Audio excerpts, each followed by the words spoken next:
ಇನ್ನು ಶೇಷಾದ್ರಿಪುರಂನಲ್ಲೂ ಕೂಡ ಇದೇ ರೀತಿಯಾದಂಥ ಸಮಸ್ಯೆ ಕಾಣಿಸ್ತಾ ಇದೆ. ಎಲ್ಲಾದರೂ ಒಂದು ಕಡೆಗಾದರೂ ಸಿಗಲಪ್ಪ ಹೆಂಗೋ ಜೀವನ ನಡೆಸೋಣ ಅಂತ ಲೆಕ್ಕಾಚಾರ ಹಾಕೊಂಡು ಓಡಾಡ್ತಾ ಇದ್ದಾರೆ.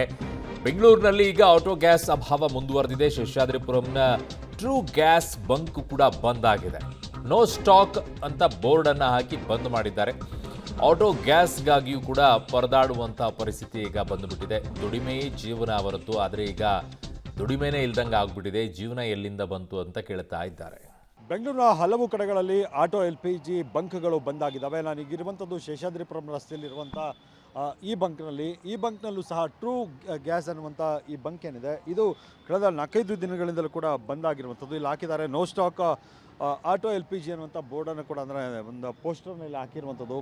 ಹಾಗೆ ಇಲ್ಲಿ ಬ್ಯಾರಿಕೇಡ್ಗಳನ್ನು ಹಾಕಿ ಯಾರು ಕೂಡ ಒಳ ಬರಬಾರ್ದು ಅನ್ನುವಂಥ ನಿಟ್ಟಲ್ಲಿ, ಯಾಕಂದರೆ ಇದು ಕಳೆದ 4-5 ದಿನಗಳಿಂದಲೂ ಕೂಡ ಇದೇ ರೀತಿಯಾದಂಥ ಪರಿಸ್ಥಿತಿ ಇದೆ. ಎಲ್ಲೂ ಕೂಡ ಸ್ಟಾಕ್ ಬಂದಿಲ್ಲ ಅನ್ನುವಂಥದ್ದು. ಸ್ಟಾಕ್ ಬರೆದಂಥ ಹಿನ್ನೆಲೆಯಲ್ಲಿ ಯಾವ ವೆಹಿಕಲ್ಗೂ ಕೂಡ, ಅಂದರೆ ಈಗ ಖಾಲಿ ಆಗಿದೆ, ಬ್ಯಾರಿಕೇಡ್ಗಳನ್ನು ಹಾಕಿ ಸಿಬ್ಬಂದಿಗಳಿಗೂ ರಜೆಯನ್ನು ಕೊಟ್ಬಿಟ್ಟಿದ್ದಾರೆ. ಎಲ್ಲ ಖಾಲಿ ಇಲ್ಲಿ ಸಿಬ್ಬಂದಿಗಳು ಕೂಡ ಕೆಲಸ ಇಲ್ಲದಂತೆ. ಹಾಗೆ ಆಟೋಗಳು ಬಂದರೂ ಕೂಡ ಇಲ್ಲಿ ಬಂದು ನೋಡ್ಕೊಂಡು ಹೋಗುವಂಥದ್ದು, ಅಂದರೆ ರೆಗ್ಯುಲರಾಗಿ ಹಾಕಿಸ್ತಾ ಥರ ಆದರೆ ಇಲ್ಲಿ ಸಾಧ್ಯ ಆಗದಂಥ ಹಿನ್ನೆಲೆಯಲ್ಲಿ ಇಲ್ಲಿ ಒಂದು ರೀತಿ 4-5 ದಿನಗಳಿಂದಲೂ ಕೂಡ ಬಂದಾಗಿರುವಂಥದ್ದು. ಇನ್ನೂ ಎಷ್ಟು ದಿನ ಆಗುತ್ತೋ ಗೊತ್ತಿಲ್ಲ, ಆದರೆ ಯಾವುದೇ ರೀತಿಯಂಥ ಮಾಹಿತಿ ಇಲ್ಲ ನಮಗೆ, ಯಾವಾಗ LPG ಬರುತ್ತೆ ಅನ್ನುವಂಥ ಮಾಹಿತಿಯೇ ಇಲ್ಲ ಅನ್ನುವಂಥ ಮಾಹಿತಿಯನ್ನು ಸಿಬ್ಬಂದಿಗಳು ನೀಡುವಂಥದ್ದು. ಒಟ್ಟಾರೆ ಬೆಂಗಳೂರಿನ ಹಲವು ಕಡೆಗಳಲ್ಲಿ ಈ ರೀತಿಯಾಗಿ ಗ್ಯಾಸ್ ಎಮರ್ಜೆನ್ಸಿ ಶುರುವಾಗಿದೆ.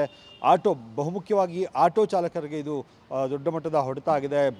ಗ್ಯಾಸ್ ಹಾಕ್ಸ್ಕೊಳ್ಳೋಣ ಅಂತ ಹೋದರೆ ಎಲ್ಲೂ ಕೂಡ ಇಲ್ಲ, ಕೆಲವು ಕಡೆಗಳಲ್ಲಿ ಇರುತ್ತೆ, ಜಾಸ್ತಿ ಆಗೇ ಇರುತ್ತೆ ಅನ್ನುವಂಥ ಆರೋಪವನ್ನು ಆಟೋ ಚಾಲಕರು ಕೂಡ ಮಾಡ್ತಾ ಇರುವಂಥದ್ದು. ಒಟ್ಟಾರೆ ಈ ಗ್ಯಾಸ್ ಅಭಾವದಿಂದಾಗಿ ದೊಡ್ಡ ಮಟ್ಟದ ಪರದಾಟ ಈಗ ಶುರುವಾಗಿರುವಂಥದ್ದು. ಕ್ಯಾಮ್ರಾ ಪರ್ಸನ್ ಸುಹಾಸ್ ಜೊತೆಗೆ ಮಾದೇಶ್ ಆನೇಕಲ್, ಪಬ್ಲಿಕ್ TV ಬೆಂಗಳೂರು.